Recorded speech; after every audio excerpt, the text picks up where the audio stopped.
eternal and fully satisfying. See, because Krishna, he is unlimited. So anything that we relish in relationship with Krishna is unending, eternal. Doesn't ever change, doesn't ever end. And because Krishna is perfect, all these relationships are extremely satisfying. Krishna knows how to reciprocate just exactly to the taste of each of his devotees. And he can manifest unlimited forms. The spiritual world is like virtual reality. It's not like this reality, where I only have one form. Everybody is stuck with just one form, can only do one thing at a time, will be in one place at a time. But in the spiritual world, Krishna manifests unlimited forms to be with each and every one of his devotees. It's far out. Like in the Rasa dance, Krishna manifested a form to be next to each and every one of the gopis. And each gopi thought, only I am dancing with Krishna. Then they all could not see the other forms. So this is like virtual reality. See, you see what Krishna wants you to see. So then they were dancing for some time, and then all of a sudden, Krishna disappeared. He went away. Why? Because he wanted to see this special feature that the gopis have called Mahabhava. Mahabhava is when the love of the devotee reaches kind of like a fever pitch until it's almost like madness. It's beyond the mind, it's beyond anything, it's beyond any other taste that can be experienced. And so, when Krishna saw that, the gopis had reached this most exalted stage of Mahabhava, then he reappeared among them. And they had that wonderful conversation where Krishna said, I can never repay you. And that was it? Nachanye ma, that verse. Oh, I can't remember it right now. Anyway, there's this very famous verse where Krishna says, your service to me is so nice, is so sweet and so satisfying, I can never repay you for your love. All I can give you is myself. But that's what the devotee wants. So there's a kind of competition between the devotees and Krishna.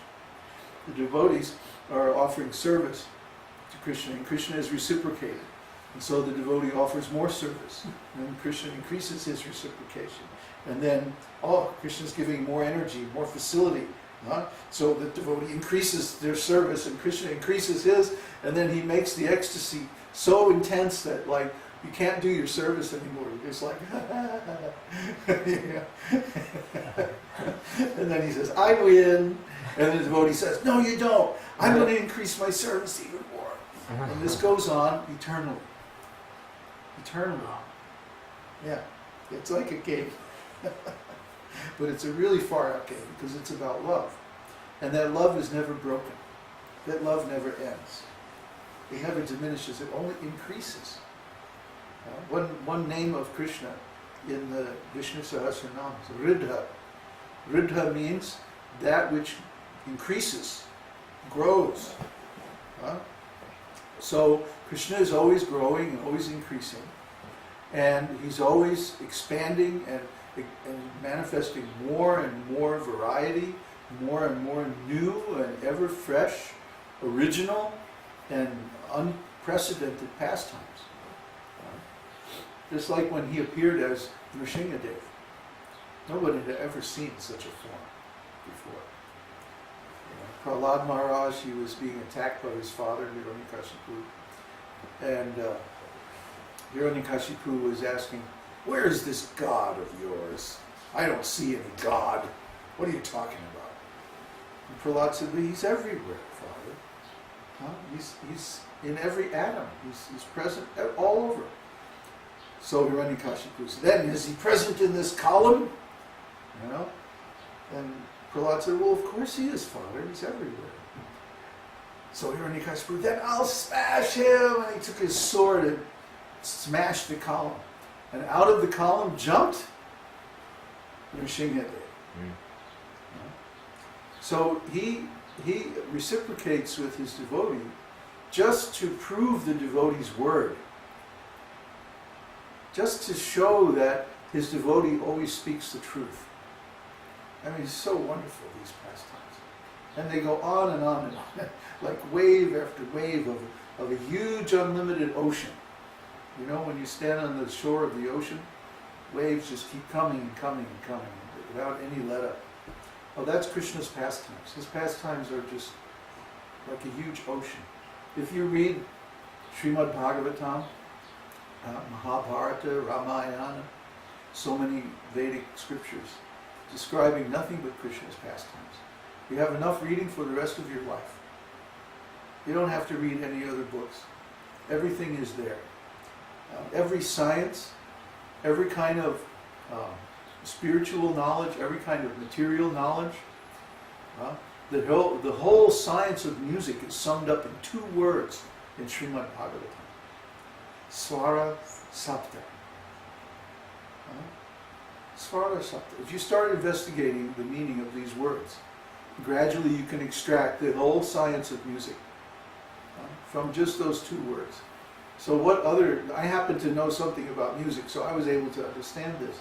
But everything is in there. Every science, mathematics, astronomy, physics, chemistry, or even better, you know, how to cook and how to decorate and how to make your life beautiful. Life should be beautiful. You know, even in this material world, if we follow the instructions of the Vedas, our life is beautiful. We have very nice relationships with all our friends, and every day we worship the Lord with song and dancing, and then we read from these books and we get so much wisdom, so much knowledge. Everything makes sense. I remember when I was a kid, the life didn't make sense. I didn't understand, especially relationships. I mean, it was just a closed book.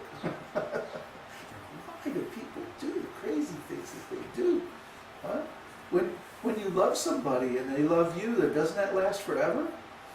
Why not? You know, what's going on here? This is wrong. You know, but why do we have to die? I had so many questions. I had more questions than I could even ask. And nobody could answer them. I remember I had one question talking about music. How does music affect people? I know, because I was a musician, I could feel that music was affecting my heart, giving me emotions, feelings, all these wonderful experiences. Well, wait a minute, it's just sound. It's just notes, you know. How is it working? And I was going through music school. I would ask all my teachers. That was my test for my teachers. I would ask them this question and then watch them fumble. Nobody could answer this question. But then, a few years later, somehow or other, I'm not going to tell the whole story, it's too long. I got interested in Indian music. And I went to the best teacher of Indian music, it was Aliyapar Khan, another Khan. And he was teaching, you know, I started learning from him. And one day I got the chance. So I said, I'm going to ask him the question. So I asked him, how does music affect our emotions? And he says, oh, it is rasa. He immediately answered. And I was like, what? He said, yes, it's all explained in the scripture, Bharat Shastra. You read that book, and then everything will be in there. And you can ask me the questions. I'll explain. So I went and somehow got the book. I think I had to go to Berkeley Theological Seminary, and somehow I got the book, and book, and started reading it. And that was back in the days. You know, so, I was amazed. I was just amazed because it was all explained to completely rational, scientific explanation of all these things. And I went to Kansa and I said, wow, this is the most amazing scientific explanation I've ever seen of things that are unknown, completely unknown in the West. And he said, yes, this science of rasa is very, very deep. He said, even this is just the beginning. Yeah. And I said, wow, how do you learn all this stuff? He said, well, if you really want to learn rasa, you should go to Swami Prabhupada. He knows. So on his recommendation, now I had been in touch with the devotees actually for 2 years or so by that time. I knew the devotees in the San Francisco temple.